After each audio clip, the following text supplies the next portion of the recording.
Reading your book Out of Bounds really hit home. As someone who's worked closely with the coaches and youth athletes, your story felt incredibly personal. Yeah, I'd hoped it would resonate like that. I do believe it's an issue that's certainly wider than just myself, and I had recognized it in several of the events that I'd been in, other coaches, but also starting to see it more and more in the media. So I'm glad it resonated, and I hope it continues to do so. Before we get into it, I have to ask, did you always know this story needed to be a book, or was there a specific moments that made you say, I have to put this out there? Yeah, I didn't always know. About 20 or 21 years into my coaching career is when I started to recognize that there was this increasing pattern of parental interference with the player-coach relationship. And in that recognition that it was more angry, more visceral, more selfish in a lot of ways, a loss of sense of team. And that's when I started to kind of take notice and just kind of went backwards from that point into my career and it made some outlines. And then eventually it shaped into a book. So it was about a 10-year journey altogether, but at that point I knew it needed to be told.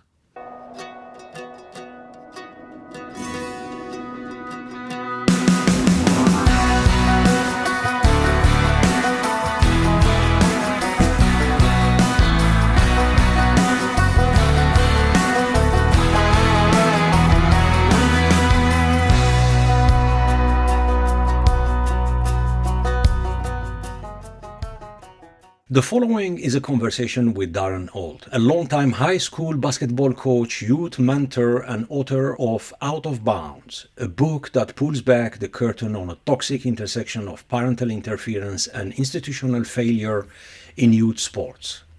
This is Pre-Zero Sports Talk podcast, and I'm your host, Sid Bensalah. Today, we'll unpack the darker side of parental ambition in youth sports and the cost when truth takes a backseat. Check the episode description to support our show and keep this conversation going. Darren, welcome to the show. Thank you, Sid. Appreciate being on it and having the opportunity to discuss this with you. What led you to write Out of Bounds? So again, around 21 years into my coaching career, I started to have some more negative interactions with parents than I had seen before in the previous 21 years. And I noticed that they were increasing in intensity and frequency. And it wasn't a lot of people, but the ones that it did involve just seemed to have this real intense frustration or anger or a lot of emotion around, their child and their child's involvement in basketball for me.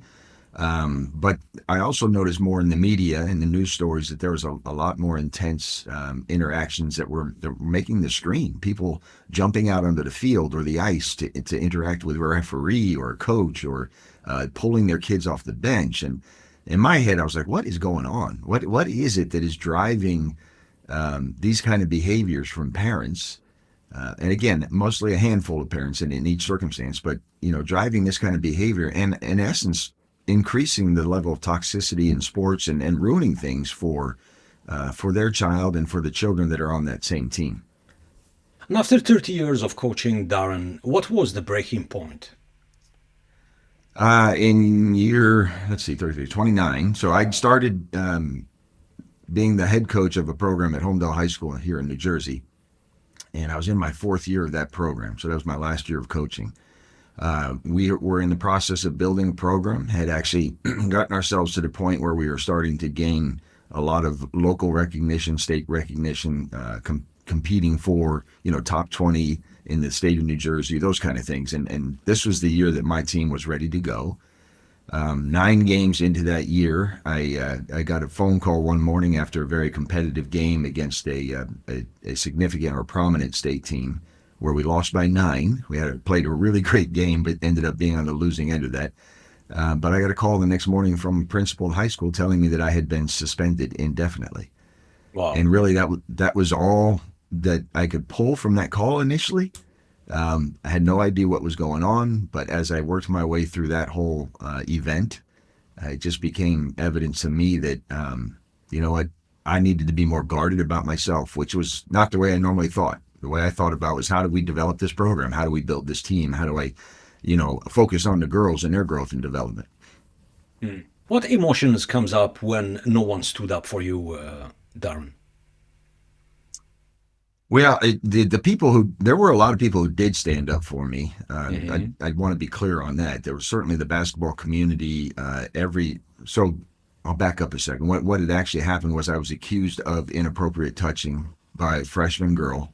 Not that I inappropriately touched her, but used two other girls, a senior and a sophomore, as the quote unquote victims, even though those parents of the senior and sophomore had absolutely refuted it and stood up on my behalf to the administration.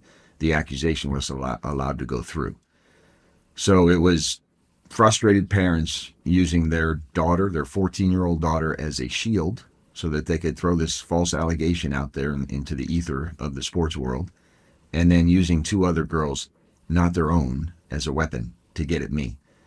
So to answer your question, Sid, the frustration of lack of support came from the administration of the school and the school board themselves, the people who were in leadership and who are responsible and accountable to mitigating circumstances like this to come out to a fair and complete resolution, failed to act. And it's that simple, failed to act.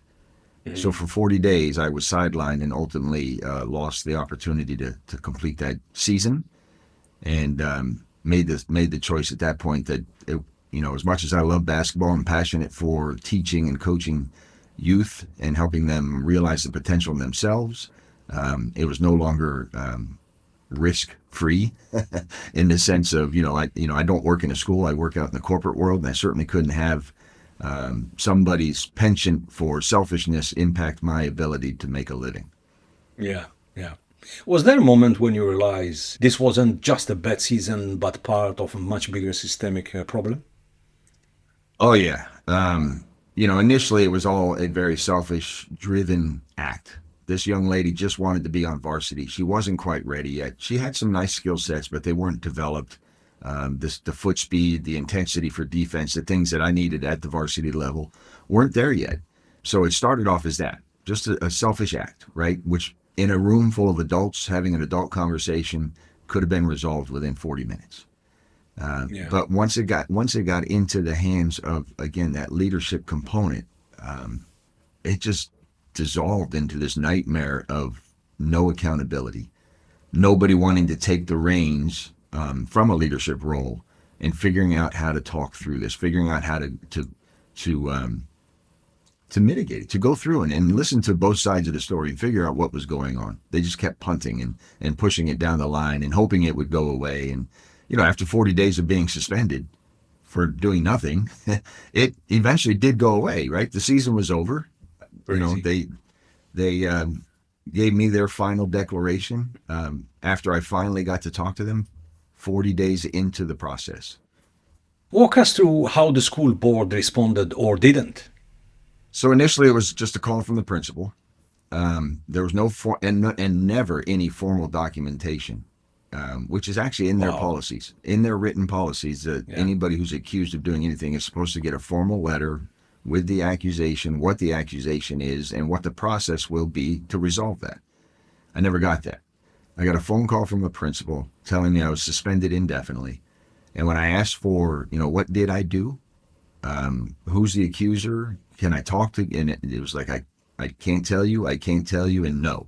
I was basically just cut off root and stem. Unbelievable. Unbelievable. It's just crazy. Was there ever a chance to explain your side or no? No, not until very late into the process. So I had asked for that from the get-go. I said, let's get in a room, let's talk about this, because this is inaccurate. And anybody who knows me, which was evident by the support I was getting. You asked me about the lack of support, but the support I was getting from the basketball community that day, within an hour of me finding out, my phone was blowing up with texts, with phone calls from other coaches, athletic directors, referees, people that I used to coach, alumni from that same school, that I used to coach, and alumni whose sisters were still playing on team, being coached by me. There was all this outreach, which was touching and very humbling. And then the support by my family was definitely there every day. So that was something that bolstered me and helped me continue to work through this. But never was there that support or any indication of support from the principal, from the administration of the school. And the higher up it went, to the superintendent, the less engagement and the less protocol seemed to be followed. So it wasn't until about 29 days into this process that the board Wow. finally said, okay, let's talk. And so I met with them, three of the board members and the board's attorney. I was there with my attorney. And for the first time, I got to see what they had indicated was the evidence. And it was nothing. It was a video clip that showed nothing. It was a still of a video clip that had been stopped at a certain point that made it look like I might have been accidentally touching a young lady's bottom during a game. But as I first saw that video, when I came home, I watched the whole video through. It was very evident if you continued through that when I swiped, I hit the back of her lower back and you could see the shirt ruffle.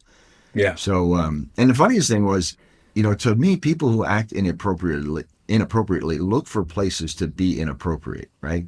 This was in the gym full of people with a camera right behind me that I know is there.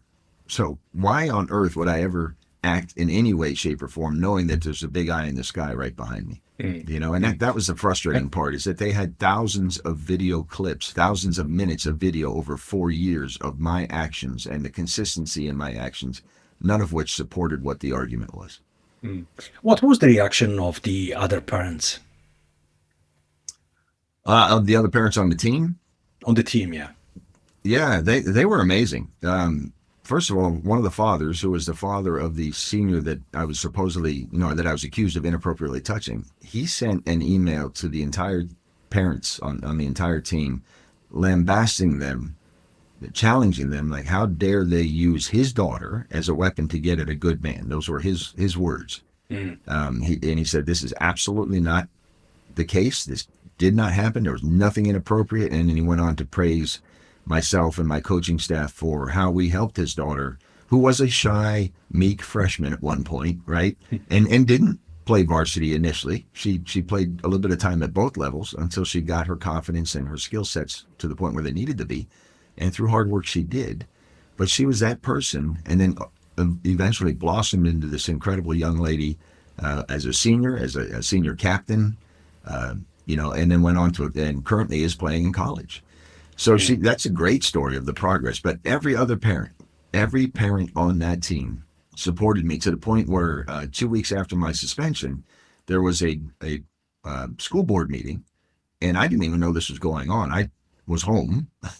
My wife and daughter went to the meeting just to kind of hear and see what was going on. But the parents on their own had written a letter, and one of the mother of that senior captain, stood up and read the letter to the entire board on behalf of 18 out of the 19 parents in the program and 3 additional alumni parents from previous years, asking for my immediate reinstatement, making statements to the fact that Coach was always mindful and respectful of the kids, built chemistry. The chemistry was evident on the floor and in the locker room, and how the girls felt about each other.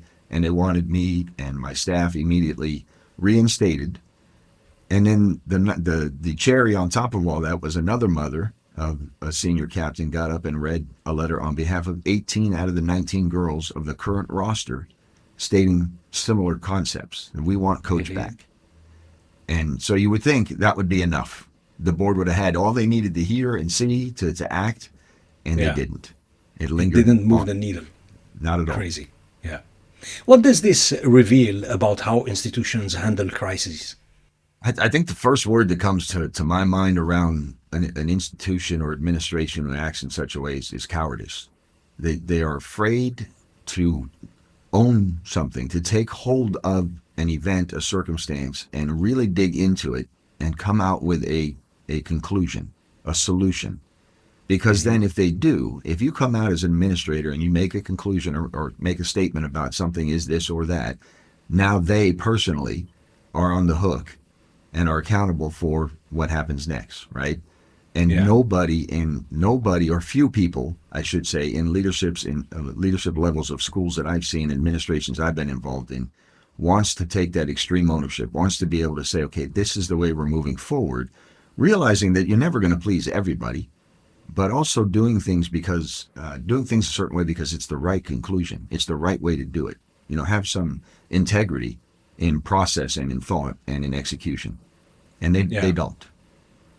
Yeah, yeah. Do you know if some parents they try to talk to the main parents that accused you of what's going on here? What's the problem? Where they want to go with the story? Or no?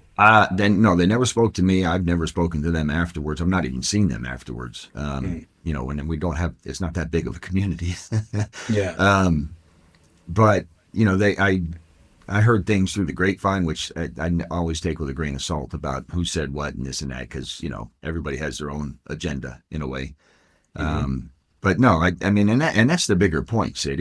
If you're going to be involved in a group event in basketball, for me, right, and you're going to put your son or daughter into a program that a coach is running, a you have to be able to develop trust with that coach and absolutely. build a relationship with that coach, and that's adults, right? And then that's the coach parent relationship. Then you Mm. have to be able to give the coach and your son or daughter the bandwidth to build their own relationship, that player coach relationship. And a lot of times today, parents just don't do that. There's kind of a hovering over the child, watching every moment, not letting them fall down or skin their knee or even experience failure of any kind, which is the sad part because in my book, failure is where some of the biggest lessons are. Hmm. Yeah, And in a lot of times in practice, I would push my kids, not physically, but push them and encourage them, push yourself to failure. And of yeah, course, I'd get weird looks when the first time I said it, but you know what? If we're in the middle of a dribbling drill and I'm telling you to push as hard as you can to build that skill set, and you kick the ball halfway across the floor, just run, go get it, come back and start over hmm, again. It's okay because you're learning where your boundaries are, but you're also learning what do I need to do to get past those boundaries? What do I need to yeah. do to get better? I mean, sport. Maybe it's the only place where it doesn't matter how much you train. It doesn't matter how good you are. There is Mm. no guarantee whatsoever that you're gonna win that match. That you're gonna cross the finishing line first. There is no guarantee, and the beauty is there is no one match in a season. There is many matches, many games, many Yeah. tournaments. And like you said, you learn from failure. Uh-huh. You try to figure out to understand why did you fail, and then you roll your sleeves, work hard, and back again on the court. That's what it is. And on that, talking about parenting, how has parenting in youth sports evolved over the years? It used to be when I played, my parents, if they were available, would get me to the practice or the game that I could, that I was part of.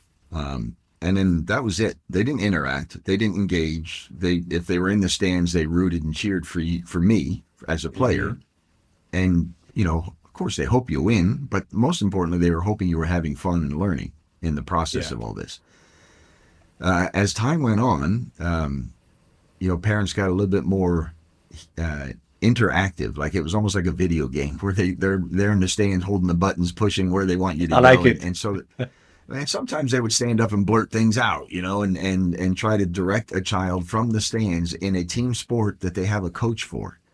And what became the problem more and more so is that a lot of times what they were directing their child to do was contradictory to what the coach was imploring their child to do within the context of the team, within the framework of a team. Mm. So and a lot of basketball games, the moment you see a child hit the ball touch their hands, you'll hear a parent inevitably stand up, shoot it, shoot it. Well, that may not be the right moment. That might not be the right shot for them. They may not be shot ready.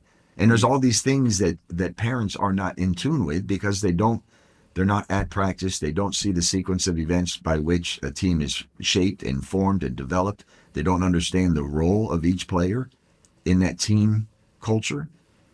So so I saw more and more of that going on. Then, of course, the whole crux of our conversation is the brazenness by which parents will come now and engage coaches. There's still, and again, it's a minority, but it's a very vocal, very loud minority. Mhm. There's still a lot of great parents who come up and say, great game.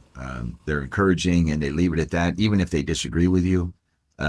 They're they're supportive of their child, and they're not overbearing. But there are those who will immediately come up to you right after a game. My son only played 2 minutes. Okay, Yeah. like, and they start challenging you right there in that moment, in Yeah. the heat of the moment, emotion of the moment, and expect you as a person to just react or not react at all. Just take it. It's quite strange because what you're telling me, it's not only in the United States, it's everywhere. I see it here on a weekly base. I walk to a soccer pitch and you see parents standing cheering, which is fantastic, which is great. But in the same time, you have three, four parents really loud in, I don't know where it is. I don't know. Are they craving for attention? It looks like I see a shift from supporting their kids to sabotaging the moment and probably whatever come next. And I don't understand what fueled that. Is it lack of attention? Is it pressure within the community? Is it social media? I don't know. Yeah, maybe a little bit of A, B, C, and D. I do think, especially definitely in the last 10 to 15 years, social media has ramped up in terms of its influence, and I'll say mostly negative influence on the youth today, not just in sports, but, I was walking to the train station in New York City yesterday to get home, my commute. And there was a string of about 5 people who absolutely had their head down looking at their phone while they're walking in my direction. And I had to bob and weave to avoid them because they Yeah. weren't looking up to see where they were going. Right. So that kind of selfish, self-focused, immediate gratification that's at your fingertips all the time is definitely dragging kids into the mud a little bit. Certainly around, the ability to take images of themselves and put it out to the world and look at me and look at how great I am. And you'll see, there was one young lady, as a matter of fact, the young lady whose parents levied the accusation against me, she would put out video clips all the time on social media about her shooting and how good she was. And while it was true in a vacuum, right, you can take a 30-minute video and clip it down to 3 that look pretty good, right? And it's true in a vacuum. There was good shooting form, good shooting skills there. But in the moment that you start to put defenders on you or change, go into the pace of the game or change the environment in which you're working, that success wasn't there. And that's what we were trying to build to. But if you look at my YouTube or you look at my, whatever social media account I'm on, I'm awesome. So that ability to self-perpetuate how great you are has really changed the mentality of kids and their approach Yeah. to the game. Yeah. Most of all, I think parents, they are chasing their kids' dream, but they're chasing their own dreams. Yeah, there's definitely early, like very beginning of my coaching career, it was a lot of, I was a great basketball player and so was my kid, even though that doesn't necessarily run in the bloodlines, right? You don't automatically become a great whatever because your parents were. And so there was that, or the opposite side where maybe they weren't as good, but now their kid has a chance to be good. So they're living vicariously through that child. So that was a lot of the early stuff. As time evolved, it became a lot about trying to get their kid to earn a college scholarship. Yeah. And so that pressure to go out and be ready to earn a college scholarship and save money, even though you're pumping a lot of money into the training and et cetera to get there, to save money on the academic side, that pressure evolved in society and became greater. Even though the number of people that get a college scholarship is slim, and the number of people who then move on to be a pro is even slimmer. In basketball for men, it's 1.3% that actually have the ability to go on to become a pro, and for women, it's less than 1%. Yeah. But And yeah, on that, Darren, in sports, the statistics is less than 1%. It doesn't matter which sport, 1% that make it to the next level. yeah. So I think those pressures, like there's always that, I want to be a pro. Everybody, listen, I grew up, I wanted to be Johnny Bench and Pete Rose combined. Those are my 2 favorite players. I didn't have the skill sets, I didn't have the God-given talent, and I didn't have the drive to spend the time to learn how to be a great hitter or a great catcher. So not all of us have that skill set and talent. That doesn't mean you don't go out and work or put yourself in a team situation and develop the skills that you can. And because it's those skills, that discipline, that commitment to developing those skills, that ability to function well in a team environment as a smaller piece of a larger puzzle, those are the skill sets that strip away the sports. Those are the skill sets that are going to take you further in life. Yeah, yeah. You describe parents embracing early morning practices almost as a payback for their kids. Yeah. How have you seen that dynamic change over time?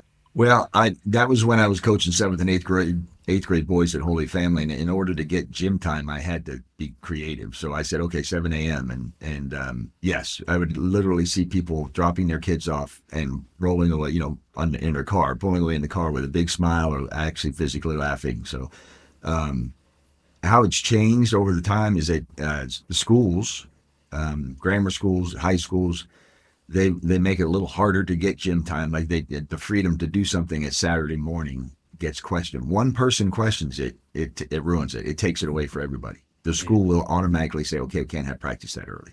Yeah.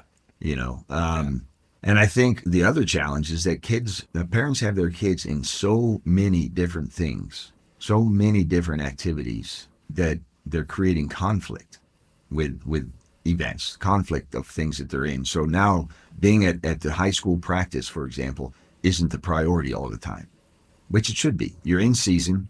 That sport is in season.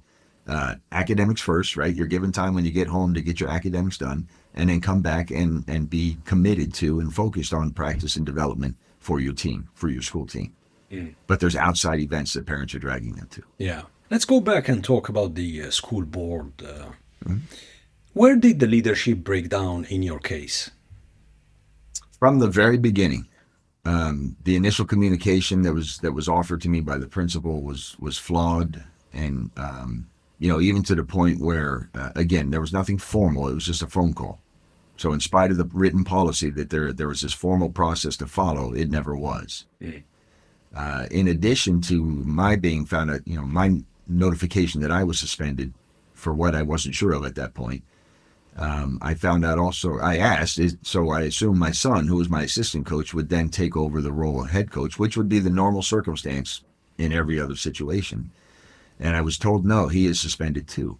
So then I asked of the principal, why did he do something wrong? And his answer was, quote, no, he has your last name, end quote.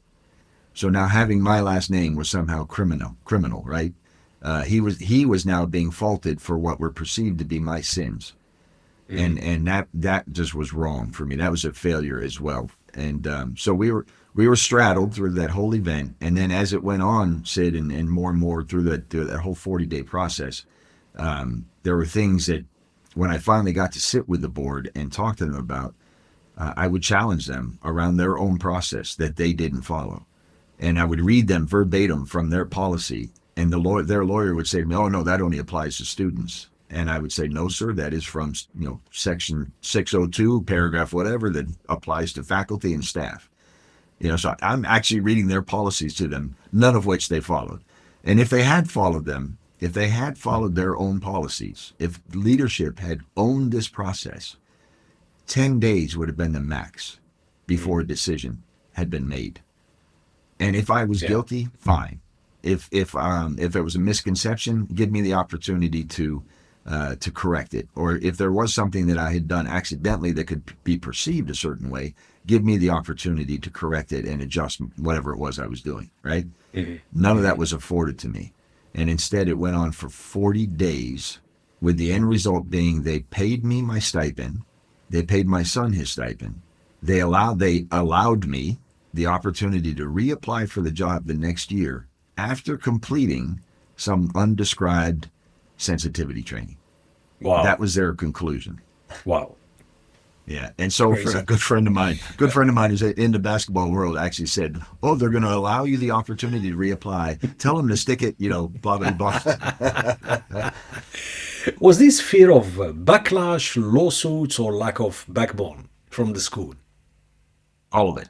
And from the parents who levied the accusation to begin with. It was all of it. And it was all about cover your rear end. It was all about protecting themselves. The parents who encouraged their child to levy the accusation protected themselves from any liable or defamation of character lawsuit because they used their child as the vehicle to levy the accusation, right? Can't sue a minor. Then they used two other kids as the weapon to get at me, again, which was refuted by those specific children's parents. And then the board strung this out. And at the end of the day, the only reason they paid us and the only reason they afforded us the opportunity to reapply is so that they didn't quote fire us, which protected them. Well, we didn't fire you. We paid you. So, and I went through this with a bulldog attorney who was actually suing the school at the time. And he said, first of all, the parents are protected because of the minor, right? Mm-hmm. Second of all, the boards are, I forget the term he used, but basically shielded. They do such a great job of shielding themselves from litigation. Yeah. And, it gets costly if you try to dig into it. Yeah. Since we're talking about leadership, how do you define leadership and how should empathy and accountability be balanced? Leadership has many definitions to it, but essentially, to me, it's being able to effectively communicate a mission, use that term mission, to a group of people to the point where they understand it and can effectively execute. So it's being able to lead that group in one common goal. Regardless of background, regardless of ethnicity or race or history of that particular person. Empathy and accountability play throughout that entire circumstance because as a leader, take it to the basketball court. I had 19, 20 different types of people, young ladies from 14 years old to almost 18 years old and all the personalities that comes with that, right? So I have to be able to understand that no matter what I'm putting out that day, each one of those young ladies is coming into that gym with something else that has gone on throughout the day that I'm totally unaware of.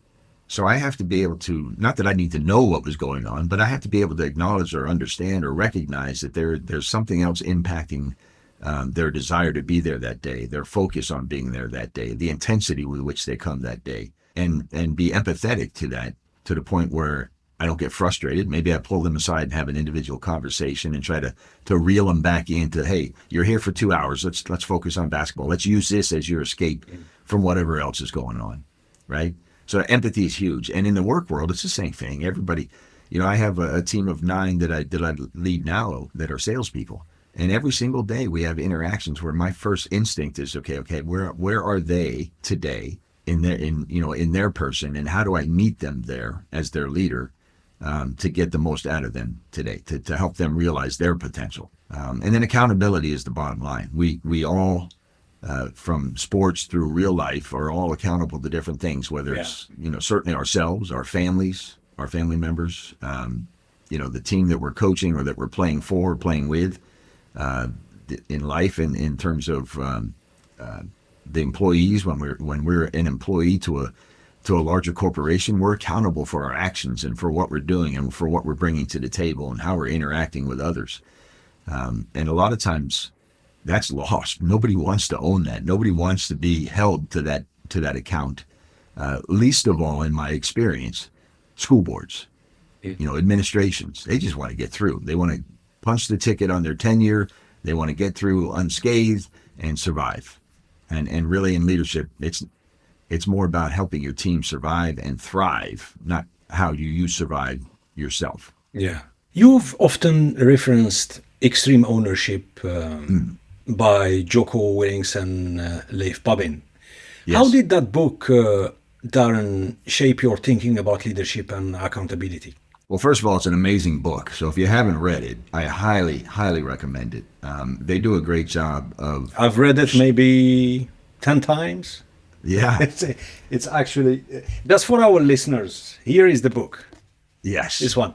It's just for the listeners unfamiliar. Extreme Ownership. It's a best-selling leadership book by former Navy SEALs Jocko Willink and Leif Babin. It teaches that leaders must take complete responsibility for everything in their world. No excuses, no blame shifting. And I think these principles have had a profound impact on leadership thinking beyond the military.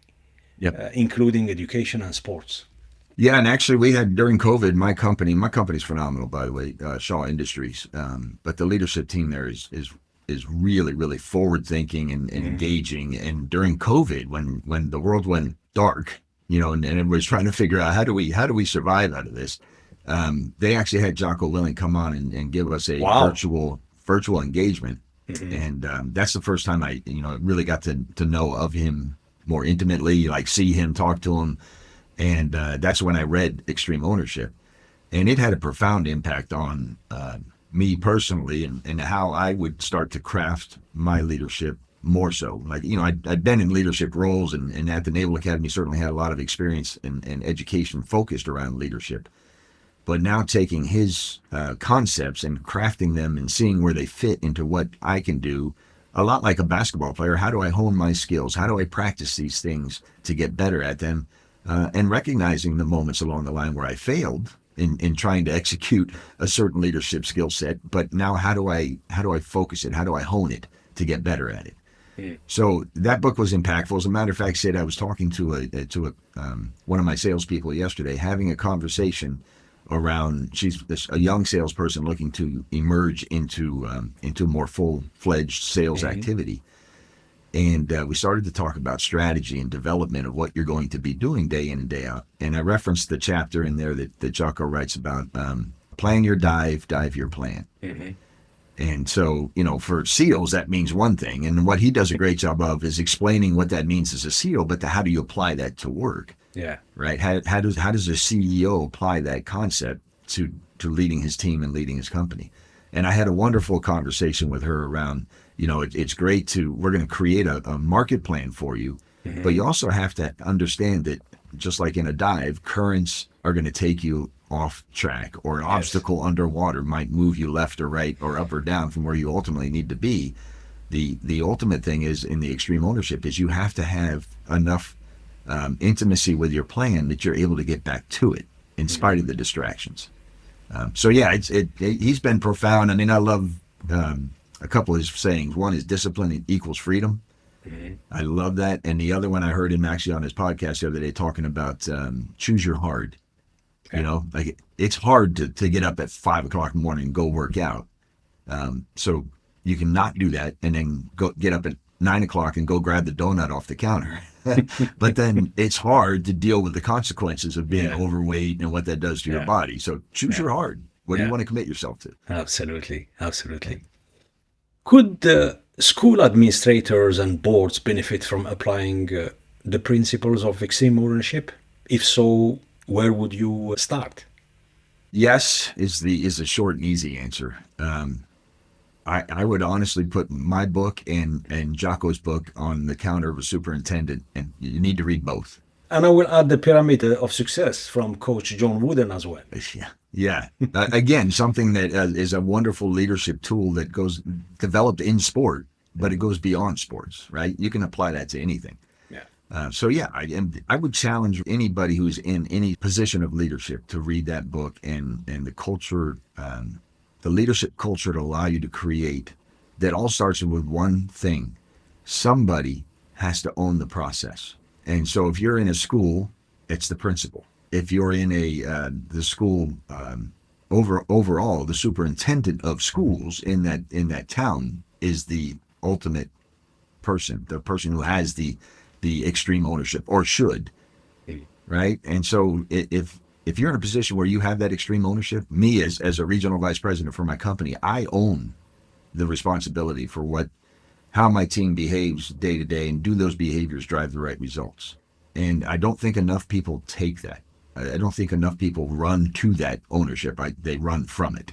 In your case, when something like this happened to a coach, to a team, to a company, you know, Mm.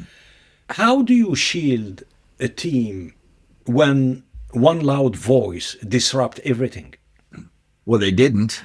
And to me, that was the biggest miss. When you basically, the lesson there that was allowed to be promulgated was that, if you whine loud enough, if you stomp your feet enough, you'll get your way. Mm. And there's enough of that in society today that we don't need to continue to exacerbate that, or share that message out.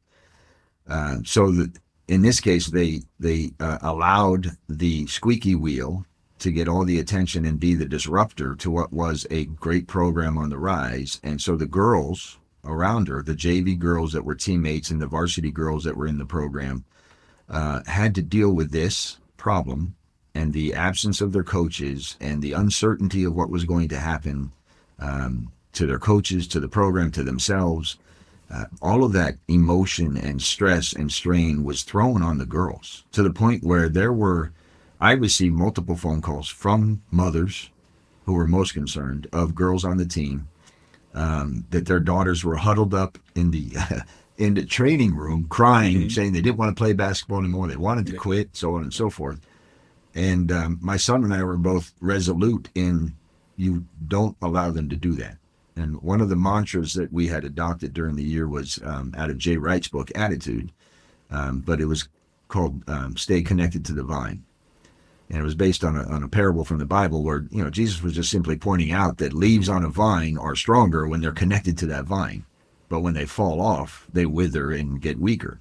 So our mantra all season long was stay connected to the vine. So in that moment of stress and duress and what are the girls' uncertainty about what they do, the message was the same: stay connected to the vine. And that vine was them, right? Wasn't me, wasn't the coaching staff, it was them. Yeah. Work for each other. Yeah. Yeah. Darren, in your early years at the Holy Family, you inherited a team not used to discipline or accountability. Yeah. What was your first moment of that culture shock, and how did you shift it? Well, it was very early. I love the fact you bring this up because that was a great time, a lot of fun with those young men. But very early, like the first practice, when I would blow the whistle and say, "All right, center court," and some boys would almost continue talking without paying attention to the whistle. Some boys would run to center court. Some boys would walk, meander their way in. So that first time, I said, I blew the whistle again. All right, everybody to the baseline, and then we ran a sprint, and then I blew the whistle again. All right, everybody center court. They all went to center court. So it starts with the simple things, setting the expectation of what your actions will be and are required to be in order to be successful, and then being consistent around that.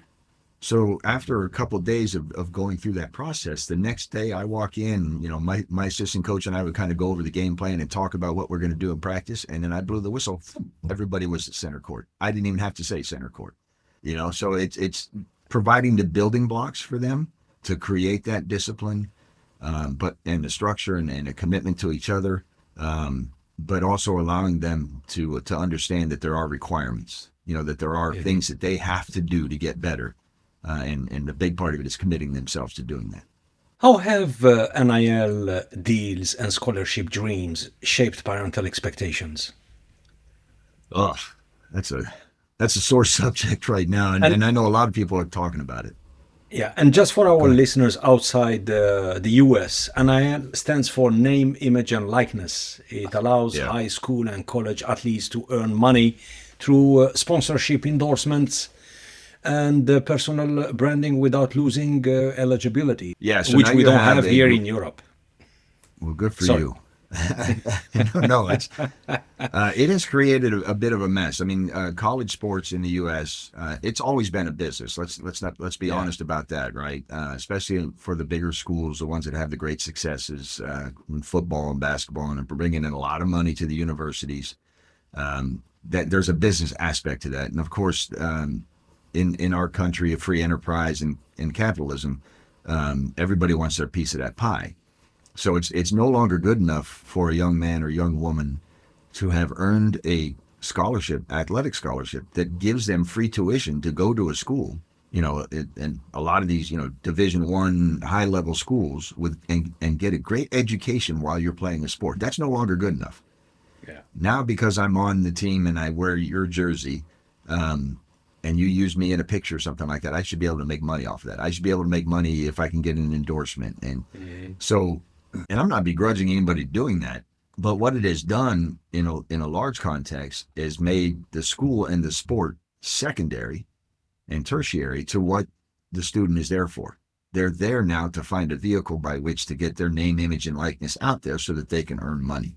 And if they can't, what it's created in football and basketball in particular in the U.S. for college is that if they can't get it where they are, they jump in the transfer portal and then they go to another school. So that whole concept of loyalty, number one, is down the toilet. Yeah. Because everybody is loyal to themselves and themselves only. And then loyalty to the program and commitment to the school that offered you that scholarship to begin with has gone. It's blown away. So now you have this revolving door of players just going after the money, chasing the money, and the school and the program, the athletic program that they were involved in mean less. So it perpetuates that selfishness that is creating the problem, creating the bigger problem. Yeah. I mean, you wonder what's the role of parenting, of the parents towards their kids, and treating youth sports from a parent standpoint, looking for the ROI, for the high ROI, and then the long-term cost for their kids when sports become a transaction. Maybe this is one of the main reasons why only or less than 1% from college sport, youth sports, and even here in Europe make it to high level. Yeah, and I do think that's a big problem in what has become or has fueled some of the tension that we talked about earlier, where parents are more antsy about what's going on in a school sport, in a high school sport, or on the AAU court, is that the way athletics are shaped today, it used to be you played a sport in a season, then you moved on to the next sport in the next season, and kids had the opportunity to diversify their skill sets, to find to develop different muscles, to learn different things, to develop different mental capacity around athletics as a whole. Now it's so specialized, and parents are putting in thousands of dollars into the individual training of their child. Sometimes even though the child has already shown that they're not, and this is not a negative thing, they've kind of capped out. They've reached their maximum in this sport, but they'll keep pushing and keep putting them into training, multiple training, spending all that money. And then, as you mentioned, when they don't see the ROI on that, when their investment doesn't seem to be cashing out, they get frustrated.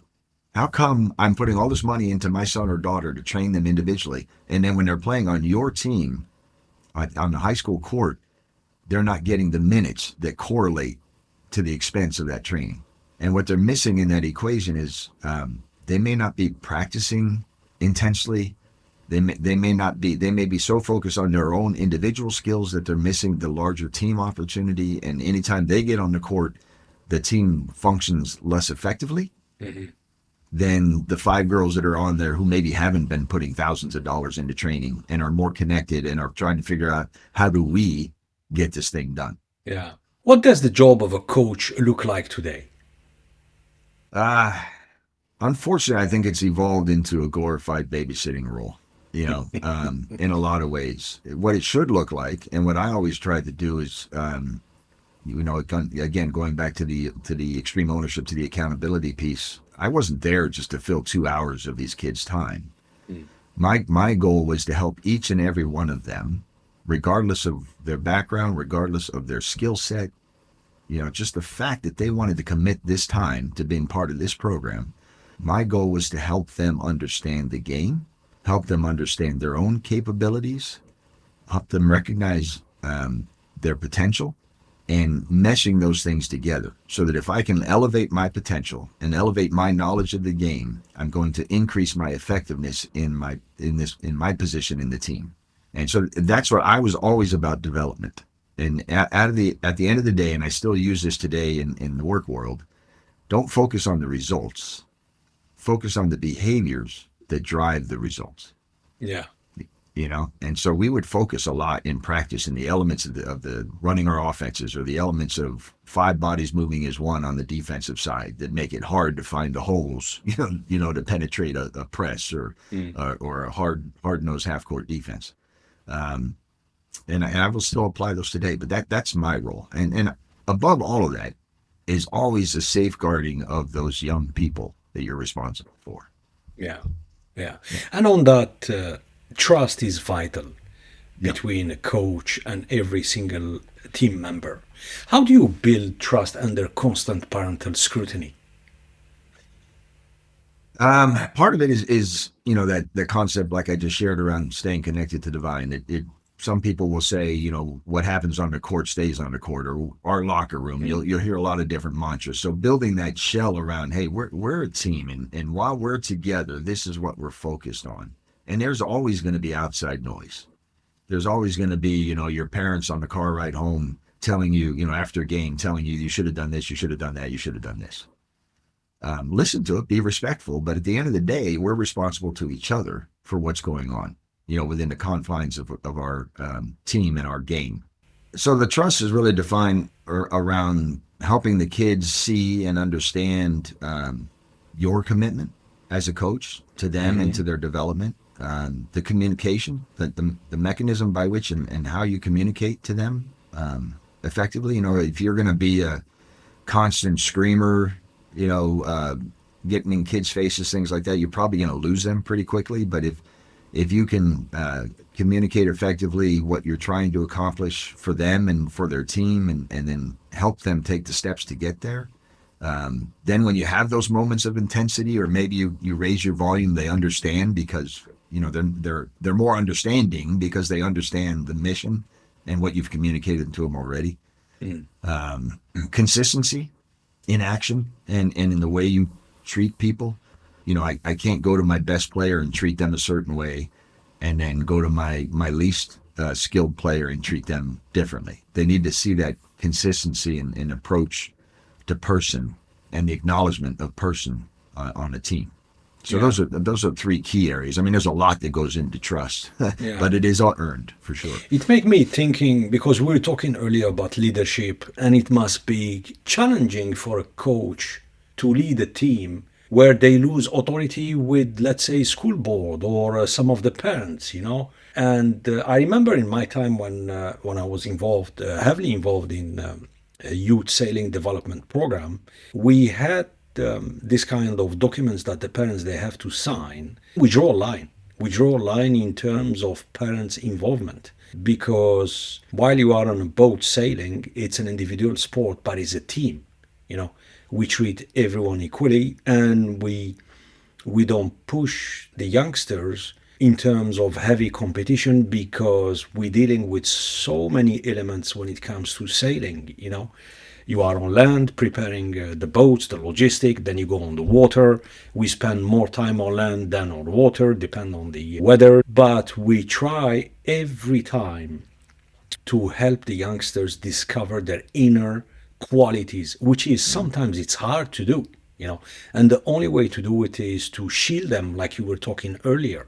And one of them is the parents, actually, because when the kids they go back home, or they are at supper around the dinner table, which is normal, you exchange your experience, what happened, and things like that. And we let the parents to even talking to their kids, to there is a limit.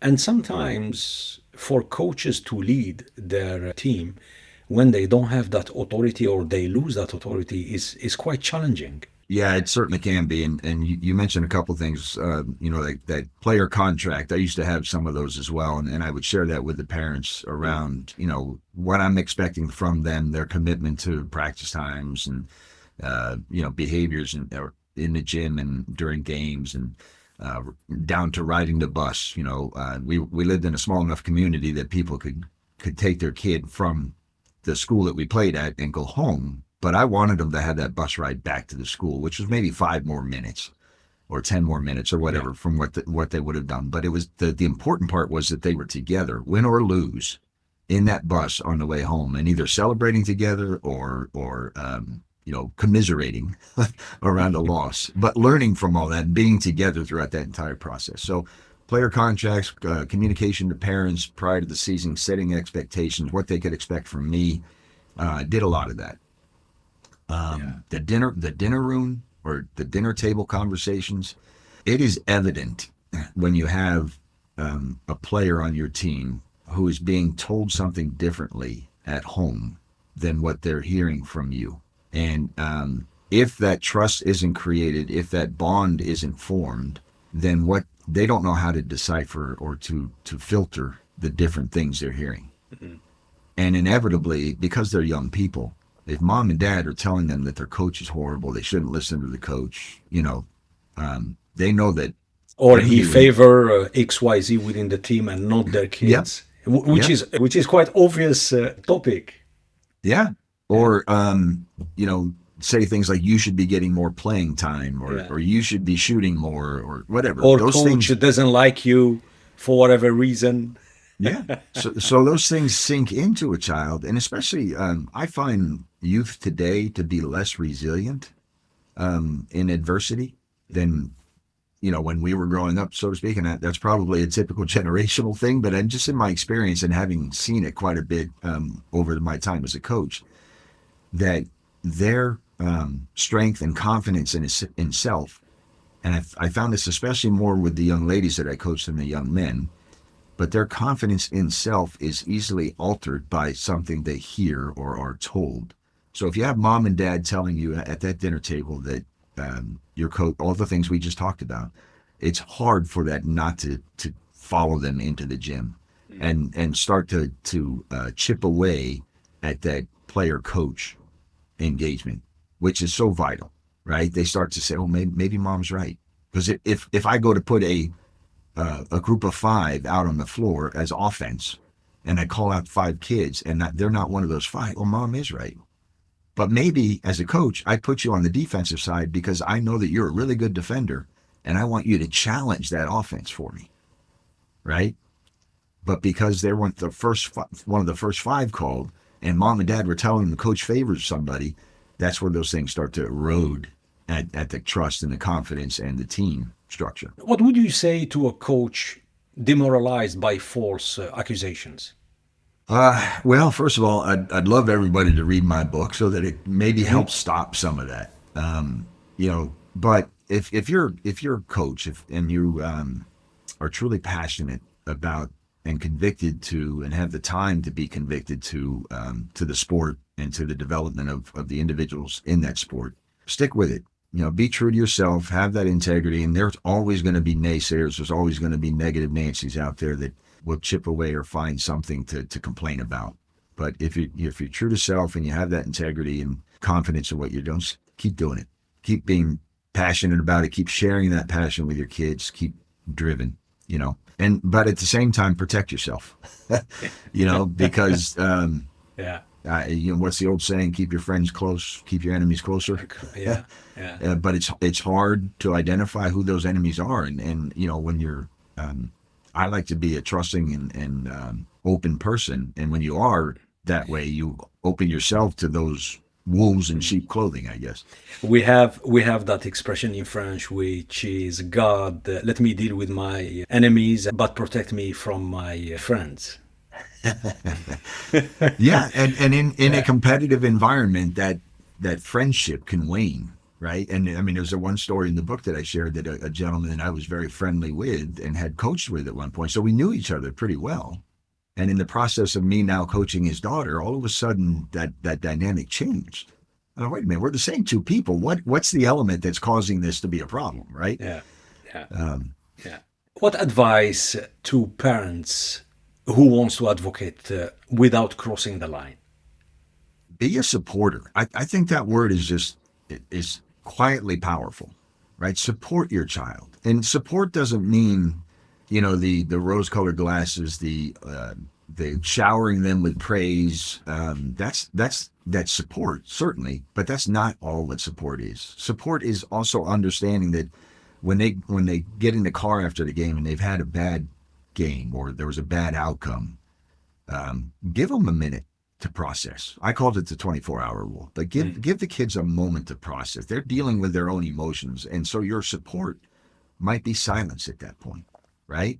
But then when the opportunity arises, when time has passed a little bit, your support may be just listening. What was it that you felt didn't work well for you in the game? And when they start to share things, instead of trying to correct it, just let them emote, let them talk Yeah, about it, yeah, and then offer that or continue with the word support, the support of, hey, go talk to your coach. If you feel like you don't understand this play, go talk to your coach. Ask them for help. And if they would promote and support that kind of that coach player relationship and that open communication in that relationship, a lot of these circumstances and problems would take care of themselves. And that would be the greatest thing. Just you be a fan, yes, but be a supporter most of all. Yeah. Darren, if your book changes one thing in youth sports, what do you hope it is? I hope it allows people to refocus their efforts and energy back to the game and to the fun that comes through game and comes through sport, the positive traits of competition that you can learn, in those moments, the whole concept of earning your way through like a merit-based process. Sport is merit-based. If you can hit a 100-mile-an-hour fastball 350 feet, you're probably going to be promoted to different levels of baseball, right? If you know how to tack and when to use the jib and all that kind of stuff, you're probably going to be a better sailor and win certain races that others won't. Yeah. If I can shoot with consistency and have a good rounded offensive effort in my game, I'm probably going to do better in the game than those that don't. So allow people to and encourage the fun and the enthusiasm behind the sport and recognize the wonderful learning opportunities that come out of sport, but transcend sports and allow you to be a better person, allow you to be a better teammate in the work world, allow you to be a better employee, and just give you the opportunity to thrive in life. Mm, mm. Let's shift gear and talk about the writing process of Out of Bound. Yeah. What was the hardest part of writing this book? um, Most of it was relatively easy and fun. Just kind of going backwards through, as I was going backwards, trying to apply the concept of where parents cross that line between the player-coach relationship. It was also allowing me to have fun memories or rekindle those memories of all the great things that happened along the lines and the great relationships that were developed, both with player and parent. And of course, my assistant coaches as well. So that was all the fun part. The difficult part, because of all the fun I was having doing it, was staying on target, playing your dive your plan, right? So there were times where I would be getting wrapped up in the, like the 24-0 season or something like that, and just all the thrill that came with it. And then I realized, oh, I'm supposed to be writing about the conflicts and how to recognize those and maybe how to manage those. So that became a little difficult at times, with just staying on task. Otherwise, the book probably would have been about 3,000 pages. Wow. Because there's a lot of great things to write about. But that was difficult or challenging, and I was able to work through it, I think, because I also wanted to provide some of the balance of, hey, this isn't all bad, and there's a lot of good things that happen around it that are wonderful moments. And then ultimately, when I got into the last season, the one where the suspension took place and the challenges around that, I mean, it took me a good 2 years to emotionally and spiritually kind of get beyond that. So having to rekindle that, the experiences, and the father who had written the email, whose daughter was one of the quote unquote accusers that really wasn't. He texted me after reading the book, and he said, "This pisses me off all over again." So in some way, I was glad that my writing evoked that emotion. But then I texted him back and I said, "Yeah, imagine how I felt." So yeah, that was a difficult time as well, just trying to get back through all the emotions that came with that experience and the disappointment of that experience. Yeah, yeah. What was it like revisiting those early Holy Family years? It was a lot of fun. It was a lot of fun. My son and I have a podcast called Outside the Coach's Box that we do together, just father, son, harassing each other through the world of sport, having fun with each other. And he created it. But one of the things he did early on in that podcast was he had pulled, without me knowing, had pulled a bunch of the young men who were now in their late 30s, early 40s, that were on two of my undefeated teams from Holy Family. Yeah. Pulled them together in a gym, and we held a podcast there with them. So it was amazing to go through and listen, listen to each or all of them talk about the positive impacts in their adulthood, in their development as young men, that myself and my assistant coach had on them over that time frame. So it was amazing to go back through the book and write about those experiences, excuse me, and good and bad, championship years and struggling years, and just remember all the emotions and the impact and the bonds that were formed that are still true today. And that was evident in that podcast. Just, again, having 40-year-old men come up to hug you and, hey, coach, and just a great experience. Yeah, yeah. There is a powerful idea in the book, Darren. It's not the game that broke me, it's the silence around it. Can you unpack that?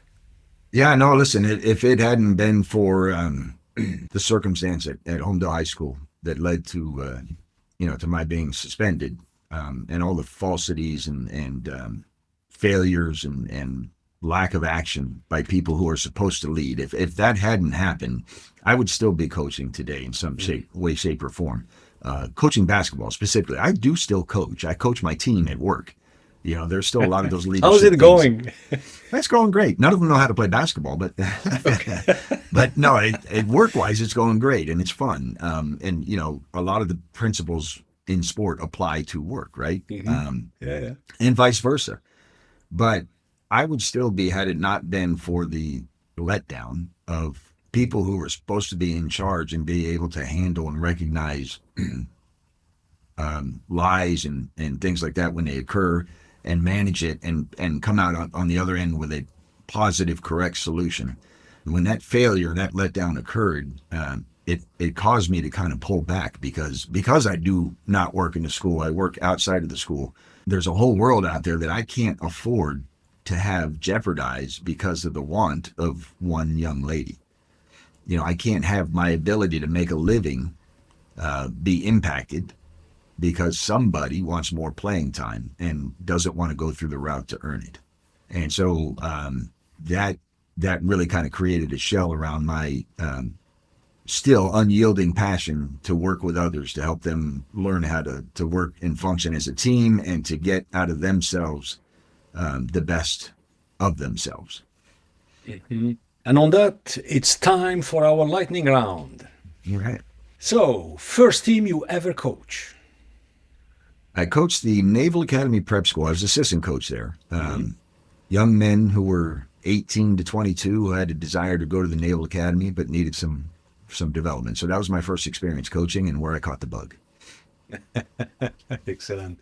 So you cut the bug there and there is no antidote. Yes, exactly. Yeah. Most memorable moment on the sidelines? Well, I think there's a lot of them over 33 years, but the one that really sticks out in my head was I was an assistant coach at St. John Vianney High School, and we were playing St. Rose, which was my arch rival in my previous head coach role. So as a head coach, I was 0-29 against St. Rose. I was never able to beat them. The closest I got was a 1-point loss in overtime as a coach, and a coach of that particular team. So fast forward to when we were playing with St. John Vianney, and there was a close game, and the last second play that unfolded by the least expected person on our team hitting a 3-point shot for us to win. And I immediately hands up, yeah,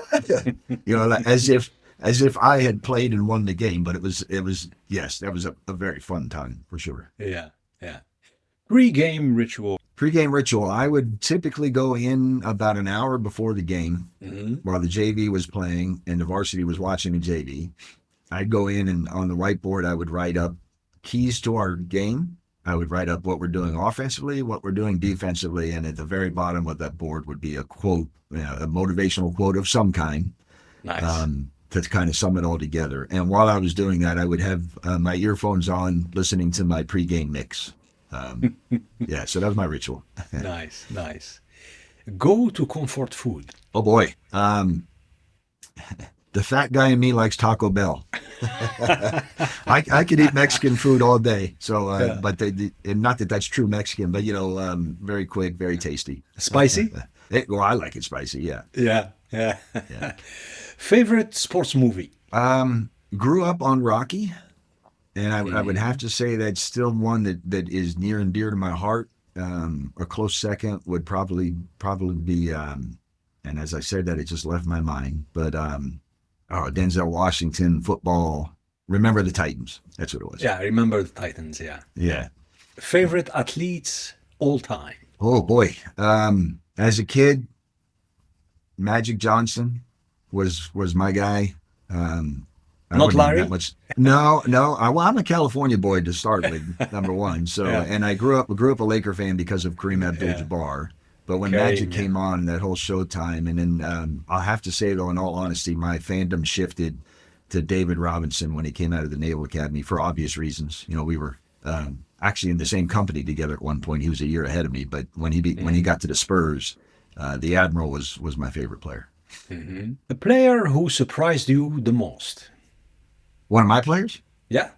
Yeah, there's a lot of fun stories around that too. I had a young lady who, and I write about her in the book, 1,000 Ways to 1,000 Points. But she came into me one of the practices before her senior year and said to me, "Coach, I'm going to get my 1,000 points," which is a high level achievement in high school basketball. And I paused for a minute, and in my head, I'm like, she's not even close. But verbally, I said, "Okay, well, let's see where we are, and you know, we're going to work through the team to get it." You know, yes, coach, I would do nothing different, right? So I go back and look, and she's about 545 points away from 1,000. And this is her senior year. 545 points. I'm like, okay, this will be interesting. But I didn't want to squash her dream or her ambition. And again, reiterated to her that everything has to come through the team. We're not going to create separate plays for you. And she said, wouldn't have it any other way. And what was beautiful about it is it became the rallying point for the team. Everybody wanted her to get it. Everybody understood the what apparent unsurmountable challenge of going to get this 1,000 point was. And they just gelled, and they weren't my most talented team basketball wise, but they were my best team chemistry wise. And she ended up 42 points away from 1,000. And we had 3 games that were snowed out. So just her and the experience of the team through her that season was magical. Yeah. And lastly, Darren, a piece of advice or wisdom to our listeners on any topic. I think it goes back to a concept that we were talking about earlier, and it revolves around compassion for others, right? And again, I think it's Jocko Willink. I saw a T-shirt that he had out yesterday that said, the front says "Be kind," which is a big part of compassion. Wow. And the back says something along the lines of, everybody you meet through your day has something else that is impacting them that you are completely unaware of. So that whole concept of I guess not judging somebody by their, you know, whatever they're going on, but trying to understand, having empathy, which you had mentioned earlier, toward other people, kindness toward other people, to realize and put yourself aside for a second, realizing that they may be having something going on that you're unaware of that could be driving a certain behavior, a certain attitude, or a certain, them pulling back from engaging like they normally would, and trying to understand what that would be. So compassion and kindness, for sure. Fantastic. Darren Ault, thank you so much for joining us today. It's been an absolute pleasure. Sid, I love the conversation. I'm grateful for the fact that we had the opportunity to do this. Thank you so much.